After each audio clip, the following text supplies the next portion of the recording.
मध्य पूर्व में भयंकर तनाव है। इजरायल और हमास के बीच 6 महीने से जंग जारी है और अब इजरायल और ईरान के बीच भी जंग का खतरा बढ़ गया है। माना जा रहा है कि किसी भी वक्त इजरायल पर ईरान का हमला हो सकता है। इजरायल भी यही मानकर चल रहा है और इसीलिए उसने इसकी तैयारियां भी शुरू कर दी हैं। इजरायल ने अपने सभी सैनिकों की छुट्टियां रद्द कर दी हैं, साथ ही रिजर्व सैनिकों को भी बुला लिया गया है। इतना ही नहीं, स्थानीय मीडिया रिपोर्ट्स बताते हैं कि ईरान के संभावित हमले से बचने के लिए तेल अवीव में फिर से शेल्टर खोले जा रहे हैं और इस सब की शुरुआत सीरिया की राजधानी दमिश्क में ईरान के कॉन्सुलेट पर हवाई हमले से हुई है। ये हमला जो कि 1 अप्रैल को हुआ था, इस हमले में 13 लोगों की मौत हो गई थी, जिनमें 6 सीरियाई नागरिक थे और मारे गए लोगों में ईरान के इस्लामिक रिवॉल्यूशनरी गार्ड्स कोर में ब्रिगेडियर जनरल मोहम्मद रजा जाहेदी भी थे।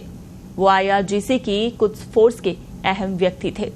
अल जजीरा के मुताबिक फरवरी 2020 में जनरल सुलेमानी की हत्या के बाद ये दूसरी घटना है जब ईरान के टॉप कमांडर की मौत हुई है। इस हमले के लिए ईरान ने इजरायल को जिम्मेदार ठहराया है।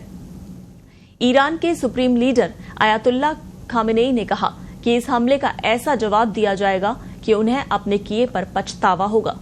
इजरायल ने अब तक इस हमले पर आधिकारिक रूप से कुछ नहीं कहा, लेकिन रिपोर्ट के मुताबिक एक इजरायली कमांडर ने बताया कि वो कुद्स फोर्स की बिल्डिंग थी जो दूसरे देशों में अभियान चलाती है।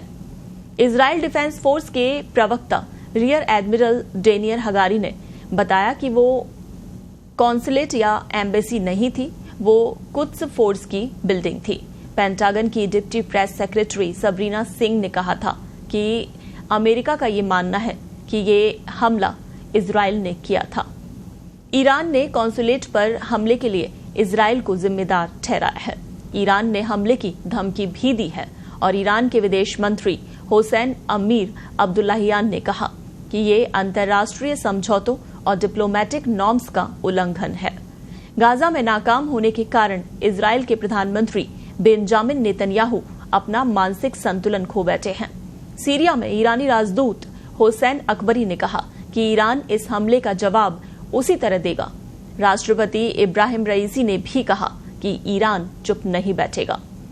इजरायली खुफिया एजेंसी के पूर्व प्रमुख आमोस याडलिन ने रॉयटर्स को बताया कि इस शुक्रवार को और शनिवार को यानी आज ईरान हमला कर सकता है। या तो वो सीधा सैन्य हमला करेगा या फिर प्रॉक्सी वॉर यानी कि ईरान समर्थित हिजबुल्ला इजरायल पर हमलों को अंजाम दे सकते हैं।